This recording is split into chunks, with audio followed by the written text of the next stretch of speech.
Olá! Hoje o tema é relacionamentos na área do trabalho, continuando a série de relacionamentos. A primeira imagem que veio na minha cabeça quando eu pensei na área do trabalho para relacionamentos foi uma arena, né? Como aquela da Roma, né? De Roma, onde os gladiadores iam até a morte. Por quê? Porque a gente vive numa sociedade bastante competitiva, que se baseou para criar essa regra de convivência de um entendimento do Darwin, que diz que na natureza quem sobrevive é o mais forte. Dizem que está equivocada essa interpretação, que Darwin não estava querendo dizer isso não, mas foi assim que foi interpretado. E a gente passou isso para a nossa vida do trabalho, de como a gente faz para sobreviver, né? Então, nessa área é muito tensa as relações. Tanto hierarquicamente, do superior para o subordinado, quanto das pessoas que estão no mesmo nível hierárquico no trabalho, porque elas têm medo de perder o trabalho, medo de serem prejudicadas. A gente vai trabalhar quase todo mundo com a sensação de incompetência, porque isso é passado pra gente, né? A ideia de que a gente é substituível facilmente. Então, acho que todo mundo tem essa sensação, não é, de que não é imprescindível da forma ruim, porque a gente realmente não é imprescindível, mas porque se a gente morre, a vida continua, mas é de uma forma ruim isso, é uma forma inferiorizante, né? E a gente não é inferior, não é inferior. Essa ideia de superioridade e inferioridade também é criada, não existe, de fato. A gente cria e termina vivendo isso, mas não existe, não é um fato isso. Ninguém é superior a ninguém, ninguém é inferior a ninguém, mas a gente vive sob o estigma, né, dessa ideia. Então, é uma área que a gente tem muito medo, a gente olha todo mundo como inimigo e confunde as coisas, né, confunde coleguismo com intimidade, por exemplo, né? Então, a gente não sabe a medida da relação harmoniosa no trabalho e a intimidade. Então, quando a gente é um pouquinho mais afável no trabalho, as pessoas entram na nossa vida, ou a gente entra na vida do outro, de uma forma que não é própria do local, tá? Então, tem muita confusão nisso, tem muita confusão de hierarquia, né? Os superiores, ou aqueles que se acham superiores ou mais competentes, humilham os que não se percebem assim. O tempo todo as pessoas tensam com medo de serem ou rebaixadas, perderem o cargo e serem rebaixadas, ou serem demitidas, já que o trabalho é como a caça de antigamente, né? O trabalho hoje é a nossa forma de subsistência, é a forma como a gente arranja o dinheiro para sobreviver e viver as coisas legais que a gente tem. Então, vive todo mundo muito tenso. Então, essas relações, elas geram muita doença, né? Geram muita doença, porque às vezes não combina, o funcionário tem uns princípios que não combinam com os princípios praticados na empresa, porque é um lugar também que tem muita mentira, né? No sentido de fazer a propaganda de um jeito e no dia a dia ser outro, ou fazer as coisas de maneira superficial, como por exemplo as ginásticas para os funcionários, chamar os funcionários de colaboradores. É colaboradores, meu Deus? Parece que é colaboradores, associados.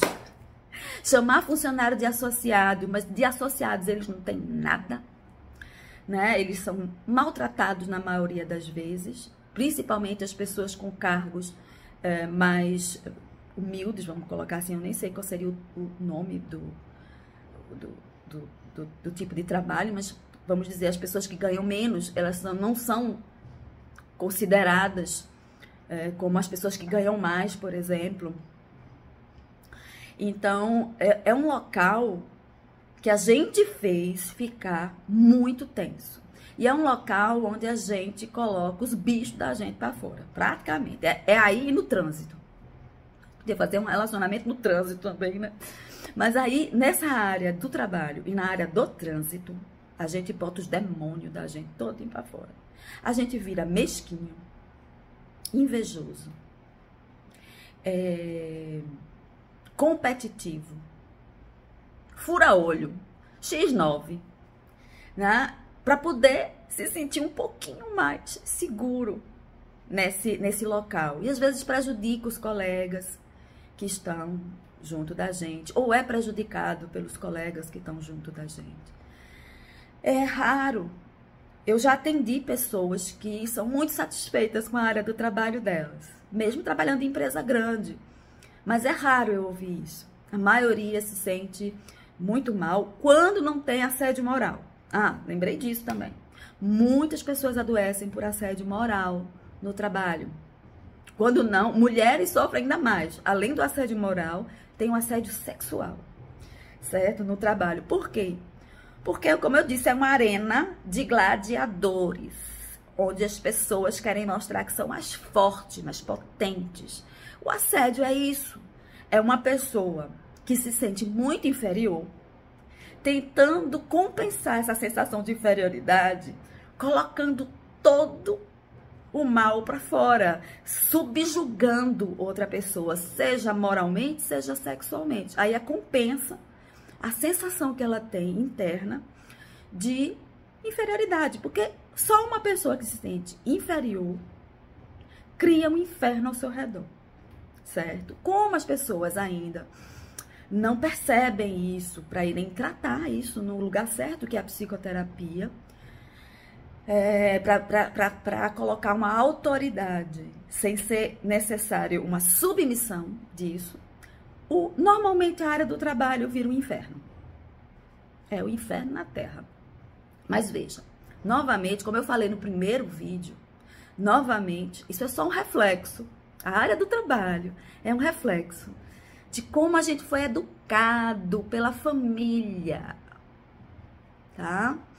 A gente foi educado assim, adultos muito mais altos que a gente, subjugando a gente o tempo inteiro. Como diz Renata Fornari, adultos bem intencionados, não são os demônios na Terra, não, mas adultos bem intencionados também foram educados dessa forma, e elas educam, na maioria das vezes, as crianças nessa hierarquia. Eu sei tudo, você não sabe nada. Eu tô mandando e você tem que obedecer. Então, a gente é criado com assédio moral. Quase todo mundo que existe na Terra hoje foi criado sob o jugo do assédio moral dos pais, das mães, dos tios, dos professores da escola, dos colegas mais velhos. Então, a gente só reproduz. Na área do trabalho, a gente reproduz o que a gente aprendeu em casa, tá? E não se questiona isso. Meu Deus do céu, será que esse aprendizado é bom? Será que isso realmente é válido? A gente não se questiona, a gente só reproduz, certo? Então, a gente transforma a área do trabalho no outro inferno, porque a gente transforma quase tudo na nossa vida em inferno. As relações conjugais, as relações com os amigos, as relações no trabalho, as relações familiares, a relação com a gente mesma, a relação com as coisas. Tanto é que a gente está destruindo o planeta que a gente vive, porque a gente não tem amor no coração. Sinceramente, a gente não tem. Quer dizer, vou consertar isso. A gente tem muito amor do coração, mas ele está tão bloqueado pela forma como a gente foi educado. A maioria de nós. Não estou dizendo que não tem exceções, não, viu? Pelo amor de Deus, tem exceções. Mas são tão raras que daria para a gente dizer que é quase a totalidade das pessoas que existem na Terra hoje, em todos os países. Certo? Mas tem exceções, claro. Então, a gente tem amor no coração, mas o coração da gente, com todo esse amor, está tão bloqueado pela forma como a gente foi educado, que a gente não passa esse amor para a gente mesmo, para os colegas de trabalho, para os familiares, para os amigos, nem para a terra. Né? A gente despreza tudo isso. Por quê? Porque a gente foi desprezado primeiro. Então a relação, como eu falei no primeiro vídeo, a relação que a gente tem com a gente e com as outras coisas que tem no mundo reflete a relação que a gente tem com a gente mesmo, desculpa, não é a relação que a gente tem, a relação que a gente tem com tudo na vida reflete a relação que a gente tem com a gente, que reflete a relação que a gente teve com os adultos que nos circularam na nossa primeira infância. Certo? Então, essa desgraça que tá aí, que a gente vê, que a gente xinga, a gente julga, condena o nosso próprio comportamento para se sentir superior a isso, e eu não acredito que tenha ninguém nesse momento superior para conseguir julgar e condenar o mau comportamento. Todo mundo se comporta mal em algum momento da vida. Então, a gente não tem, é como Jesus Cristo dizia, quem não tiver cometido erro, que atira a primeira pedra. A gente fica atirando pedra sem fazer uma verificação interna. A gente começa a dizer fulaninho, porque... Mas a gente não sabe, a gente esquece de pensar que quando é que eu fiz coisa parecida? Não, eu não. Eu não fiz, não. Quem fez foi o outro. Aí eu vou jogar pedra nele. Não, mas o inferno que tá aí, quem tá criando somos nós mesmos. A nossa inconsciência, a nossa cegueira. Porque a gente é tudo topeira nisso aí. Ceguinho. Em tiroteio, compadre. A gente é cego. E aí vai e faz escolhas, se comporta mal. E não vê o nosso mau comportamento. Não reconhece. A gente reconhece o mau comportamento do outro, mas não o da gente. Quando a gente começar a parar de falar do mau comportamento do outro e começar a falar do nosso mau comportamento, aí a gente tem chance de mudar alguma coisa. Enquanto a gente não fizer isso, enquanto a gente tiver só porque o outro, isso não muda não. Porque a gente não consegue mudar o outro, a gente só consegue mudar a gente mesmo. Então vamos lá. A área do trabalho para mim é uma arena onde está todo mundo se degladiando, porque se sente inferior, se sente incompetente, se sente descartável. Não é verdade. A gente vive uma mentira, porque a gente não é inferior, a gente não é incompetente, a gente não é indescartável, mas a gente percebe assim. E como a gente percebe assim, a gente se defende. E a gente se defende atacando. E quando a gente ataca, a gente cria um inferno. Em quase todas as áreas, mas a área do trabalho é mais ligada a isso, porque tem a danada da competitividade e o medo de não conseguir sobreviver se a gente perde o trabalho. Tá? E isso acontece até nos autônomos, porque eu sou autônoma, eu trabalho só para mim mesma e os meus clientes, e eu tenho esse mesmo medo. Né? Então, não é uma questão só, porque eu trabalho na empresa. Não. Quem trabalha de forma autônoma também sente isso. E tem que olhar, senão não vai sair desse lugar. Bom, por hoje é só. Então, até a próxima.